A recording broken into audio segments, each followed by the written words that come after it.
Hey everybody, welcome to my new channel. This is like my vlog slash opinion slash whatever I just feel like talking about channel. It's new. If you are here from my hair page, thank you for coming. And if you don't know what my hair page is, I will make sure I leave a card up here somewhere. Be Stoked Styling is my hair page. So today I'm going to just jump into what this video is about. It's about Teen Mom 2, Season 8, Episode 30. Now, maybe about for episode 26 or something, 28 maybe, I don't remember. One of those episodes, I gave my review. I gave a little bit more of a review about just how I felt about each cast member, and then a short review over the episode. So if you want to just even know my opinion on them, make sure y'all check out that. I'll leave a link in the bio.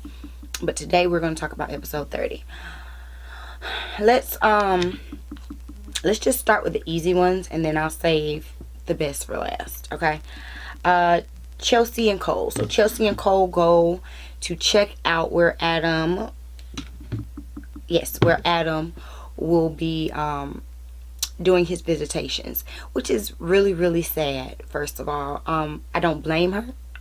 Let's make that clear. I don't blame her.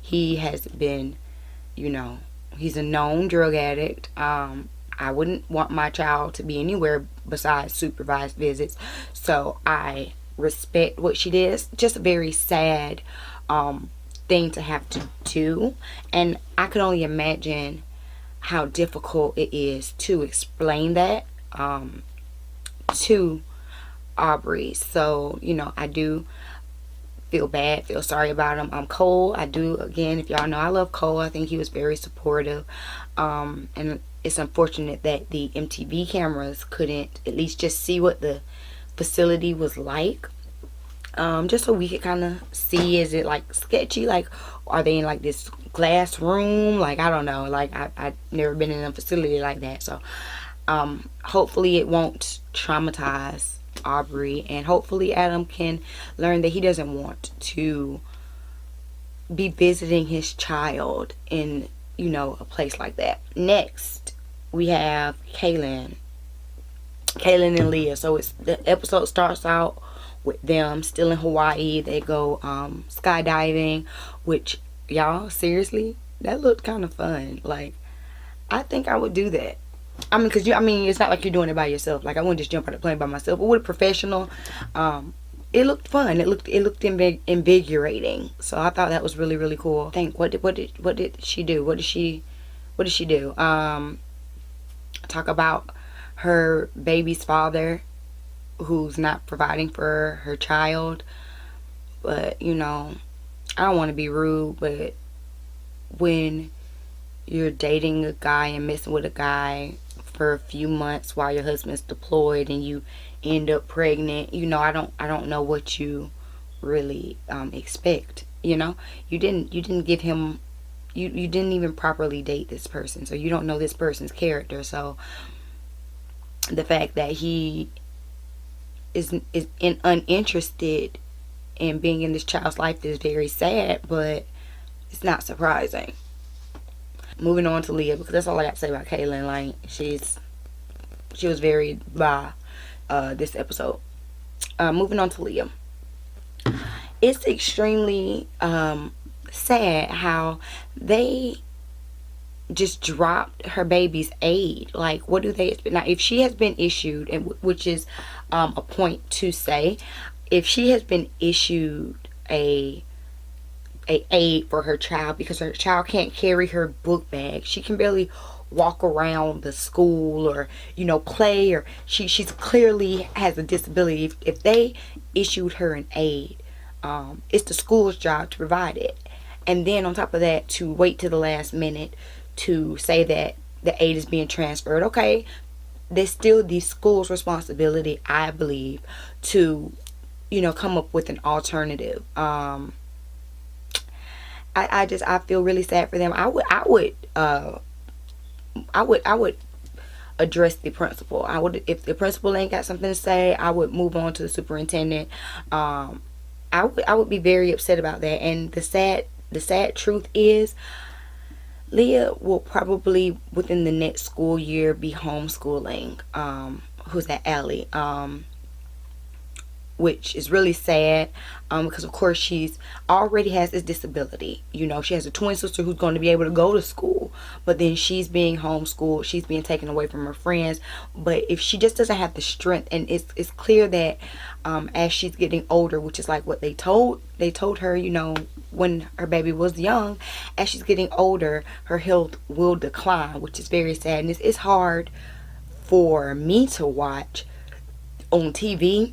So I could only imagine how hard it is for Corey and Leah to sit and watch their child's strength and health and energy and just everything just decline. So for that, it was very touching to see how Corey and Leah interacted. And I will say it's great how they have come to a point where they can successfully co-parent, and successfully discuss whatever issues the children are having, openly and honestly, and come up with plans or things of action together. So kudos to them. They have definitely grown exponentially since 16 and pregnant. Next you have Brianna. Brianna and her family wear me out. I'm just saying, like, if they don't come back next season, I wouldn't shed a tear. They wear me out. Yes, Javi was being an opportunist. Yes, Javi is trying to stay on Team Mom and get his check. Yes, Javi is trying to stay relevant. No, Javi did not get deployed, and no, he did not really want to marry Brianna. All these are true. And yes, I do believe he also had another girl on standby, which means he's probably been talking to that girl the entire time, ever since he got done, him and Kaylin broke up or whatever. So Brianna number one was stupid, I feel, to even get that serious, even bring Javi. Like, the way it seems is that this whole Javi and Brianna relationship might have lasted 6 months at the most, but you've flown him out to stay in hotel rooms with your children, or even if that didn't happen the way that's what y'all were going to do, that's what y'all's plan was. It was your plan to fly this man and stay in the same hotel rooms and go on family vacations, and he's helping you put the girls to bed. And you didn't know what this man's intentions were. You didn't know. You barely had enough time to. It was introduced to us as the viewers as y'all knew each other. Him and Kaylin broke up. Now there's an issue. Now there's a problem because y'all are talking at the reunion, and then next thing you know, y'all talking about getting married. The next thing you know, y'all broke up. I don't understand. I'm confused, and it's just too much. But your mom, 1 second your mom is all team Javi. Brittany is all team Javi. 2 seconds later, they don't like him. Like, to be honest, you were never gonna find a man, boo. I mean, really, like, Devon, your baby's daddy, he said, and I don't agree with the way he said it when he said it, but he said it right. Your family, you all are a bunch of miserable women who are never gonna be in successful relationships, and that's just what it is. Y'all are so codependent. The second you call your mom, okay, yeah, you call your mom and you tell her, hey, Javi's here. I didn't expect him to be here. Yeah, Javi was out of pocket for that. Like, what was even up with that? But I'll get back to that. Yes, but if I have you watching my kids, they gotta go to school or daycare or whatever, so I can be down here getting this elective surgery for the umpteenth time, because I said he came, now you jump everybody in the car and you ride down there and y'all are just whoop de whoop whoop. Like, it's too much. And Brittany just want to be on the doggone camera. She always talking about popping off, and she just get on my nerves. And as far as this whole relationship with Brianna and Javi, it wasn't genuine. It wasn't genuine from the start, and anyone could see that it wasn't genuine. The ink wasn't even dry on his divorce papers yet. That's the same thing I'm saying with Kaylin and her baby's daddy. Like, if it's not built on a strong foundation to begin with, it's going to crumble. And that whole relationship was crumbled. You just get out of this, you know, you have a 2-month-old baby, and you trying to date this dude. You haven't even gotten things together with that baby's daddy. You still ain't got things together with your first baby daddy. But you gonna jump into this relationship with this dude who ain't even got things right with his baby mama. Like, it just was a bunch of confusion to begin with. Anybody could see from a mile away that wasn't gonna work out. And yeah, and I'm over her. Like I said, she can go. She can go for the next season and not come back. I don't know why they brought her to begin with, if not but to keep Javi on the show. And moving on, finally, last but not least, to Miss Janelle. I'm gonna say this in the nicest way I can say this, but when I watched that scene with Janelle and her in the car, and so when so when I'm watching the scene and she's talking on the phone, I see the little truck, and I see him like try to, you could see him in her window, you know, he's trying to speed up, and so you see her speed up and pass him. And then I was like, because when I seen that, I'm like, oh man, he's speeding, you know. But I can't say nothing because I know when I drive, like, you know what I'm saying, if I'm driving my pace, who are you to speed up on me? Now I got to speed up because now I feel like you trying to check my pace, so let me get myself together. That ain't always right, but it is what it is. I understand. I'm an aggressive driver in that sense. So at that point I was like, okay, yeah, I could see they driving kind of fast, whatever. Then he comes and he cuts her off. This is when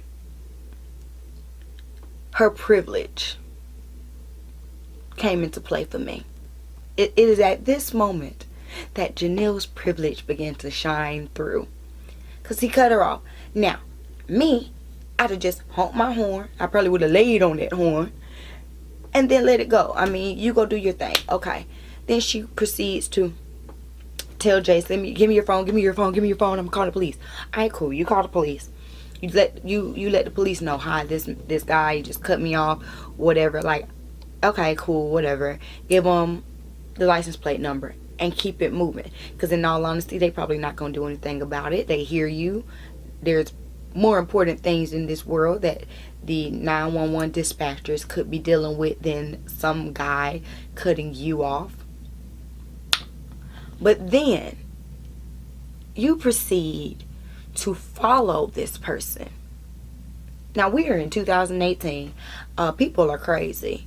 There was a guy that just got shot last week outside of a gas station because of a parking space. But you followed this person with your child in the car, and now you knew that something wasn't right, because the second she starts following the guy onto his property, you see her take her gun and sit it, like, you know, in reach. Had something went down and she shot that person, she would have been in the wrong, and she would have shot someone in front of her child over them cutting in front of her. It was the most ridiculous scene I have ever seen. She was not thinking about her safety, her child's safety. She didn't know who this person was. This person could have been a straight up psycho. Clearly they was upset. They done cut you off. Then you drive up to their property. They cut you off in their property. You can't even leave. You don't know what you could have rolled into. That was the dumbest thing I have ever seen in my life. And for her child to be in the front seat. This takes me back to my last episode where I was talking about just that whole family. That whole family is delusional and crazy. There was nothing about that made sense. Somebody could have lost their life. A stray bullet could have hit your son, and you thought that was important. Like, being cut off in traffic wasn't important enough. What are you teaching your child? What is he being taught? To, oh, if I don't get my way, or if someone inconveniences me, to take my gun and follow behind them. And then when the police get behind you, yeah, and he blocked me in and he did this. Oh, the police are behind me. Oh my goodness, I'm getting stopped. Like, she turned them tears on like that. Oh my God. That scene disturbed me to my core. And I don't like David. Trust me, I don't like David. I think David is a fool. But he was right. You don't follow. He told her right. You don't follow somebody. You don't know this person. And then again, when the cops get behind, now you're the victim. Oh my God. Now this person cut me off, and my son was in the car, and he almost hit his head in front of the dashboard. Like, no tears, no sympathy for you. You put yourself in that situation. You did that. And had it ended worse, and it's so sad to say, and I don't want to say, I mean, forget it. Here's the true tea about it. Here's what it is. That's that white woman privilege. It just is. Because me as a black woman, I would see that situation, and as angry as I am, if I as a black woman, or if my husband as a black man did that, and this person cut them off, and you follow behind them with a gun, and then you go to their property, then you leave their property, and the police pull you over, and the police says, I see you have a gun right there, don't reach for it. We wouldn't have to reach for nothing. We could have our hands like this. We could have our hands 10 and 2. But because that gun is sitting right there, we would have already been shot with our child in the car. Ask Philando Castile. It was ridiculous. And it upset me. It upset me to my core because, one, she did it, and but two, she got away with it.